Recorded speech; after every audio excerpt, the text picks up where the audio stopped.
encounter was not too long ago, and solidified in my mind why I will always close the blinds at night, and why, even in a quiet suburban neighborhood, you should always lock your door. I've been reading creepy stories online since I was about 12 years old, and when I first discovered Reddit, creepypastas, no sleep, and of course, let's not meet. So, I have long since taken to checking all windows and locks before I go to bed, and closing blinds and curtains for fear I might look out to see some creep in a clown costume with a knife in my garden, or a child with their head at an unnatural angle. I always sort of wished I had a creepy encounter so I could write about it, but if I never have another experience like this for the rest of my life, it will be too soon. So context, this nice suburban neighborhood, as I say, is home of my parents. Little town in Cheshire, England. Quiet street where we all know each other. Low crime rate, except one house, which has been heavily burglared twice in about 10 years. Both opportunistic. Once because the keys were near the door, and the invaders smashed a small pane to reach them and let themselves in. The other time, they had left their blinds open overnight, leaving their laptops, wallets, and both car keys on full display.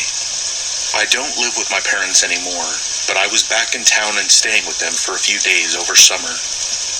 I was sitting in the kitchen, which faces onto the street, and working on my laptop, just glancing up occasionally to watch people pass by walking dogs or strolling with a pram. I had seen something moving in my peripheral, so, like every time, I looked up, hoping to see a dog walker or one neighbor and her newborn grandson. Nope.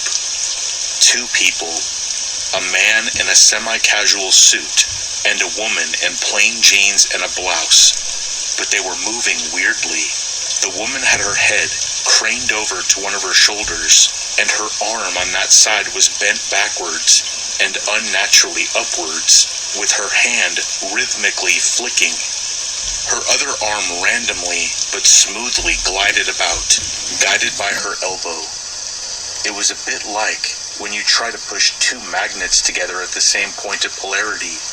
That's how I would describe it.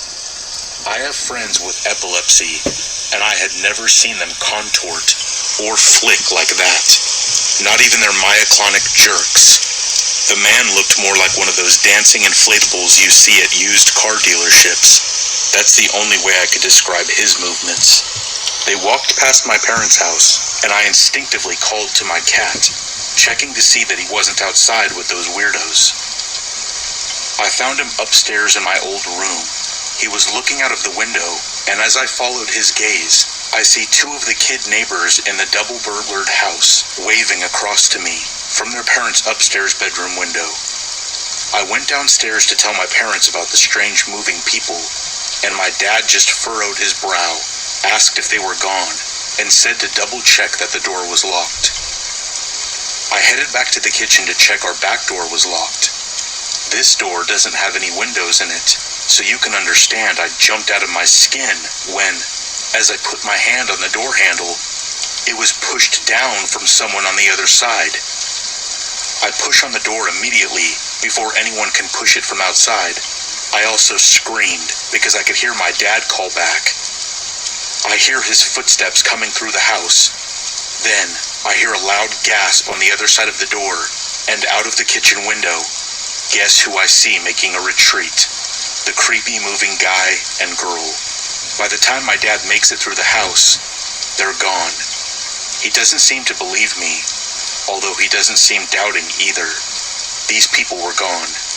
I don't sleep well, and those scary stories I read meant that I always listened to the excessive creaking in this house, and noises on the street outdoors at night, like people walking home drunk. Most of the sounds are quiet enough, so imagine my shock when my straining ears are suddenly attacked by a child's scream. It takes me a second to locate the sound, and another to lurch from my bed to the window looking straight over to the upstairs window, the same one where, not 12 hours ago, my neighbor's children were waving to me from. I scanned down the house and saw their front door wide open. I shouted to my parents, hoping to wake them up as I flew down the stairs in my PJs, with 999 already dialed on my phone to report this likely home invasion before I do anything else.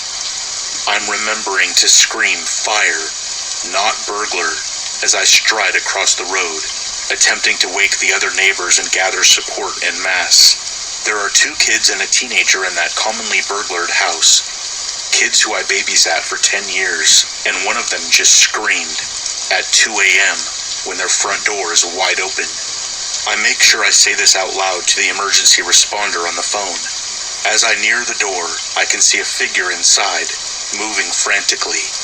So after telling the phone responder what is happening and answering their brief questions, I shout into the door from a safe distance some phrases the police gave me to say.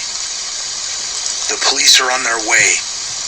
We are right outside and we're getting help. Is anyone hurt? And to tell the intruders, we know you are there. Please do not hurt anyone. The police can help you. I get a response from the upstairs window and step back into the road to see the mother holding all 3 kids in her arms, and she tells me the middle child, who is 9, found intruders on the stairs when she went to get a drink in the night. The girl, Imogene, tells me they're like clowns. Clowns? This extra detail is the straw that broke the camel's back, and my vision darkened. I'm going to pass out. I came to in the middle of the road with a foil blanket on and a soft Octonauts toy under my head. I could see lots of blue lights, 3 police cars, and an ambulance. And I can see my neighbors out of the corner of my eye. My hearing returns as Imogene tells me her little brother volunteered his toy because I hit my head when I fainted. Suddenly I'm up and looking around to count all 5 of the family members and checking for injury. Over the top of their heads, I can see an arm frantically waving in and out of view. Yep, moving weirdos broken into my neighbor's house. I see the woman is standing still, her head still slumped to the side. Just as she's lowered into the police car, I was later told that as I spoke to my neighbors out their bedroom window, their dad had gone to fight the intruders and kicked the woman down the stairs as she was climbing them. The man was the frantically moving shadow I had seen from the doorway.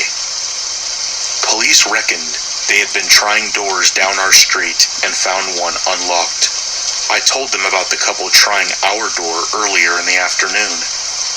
I'm guided to the ambulance and sat on the bed whilst the paramedics tend to a large cut on the back of my head from my fall. I vaguely feel them removing gravel, cleaning, gluing, and dressing it, but I'm preoccupied watching 2 police try to contain the human dancing inflatable man. They can't catch both arms at the same time to cuff him, so eventually one policeman is cuffed to one of the man's hands and thus has his arm flung every which way as the man continues to move. I have no idea what they've been tried with, if they were on drugs or had a movement disorder, or when the court hearing is, but as a key witness, I will be told when they need me in court.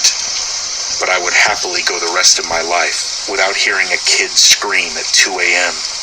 and seeing those weird moving creeps again.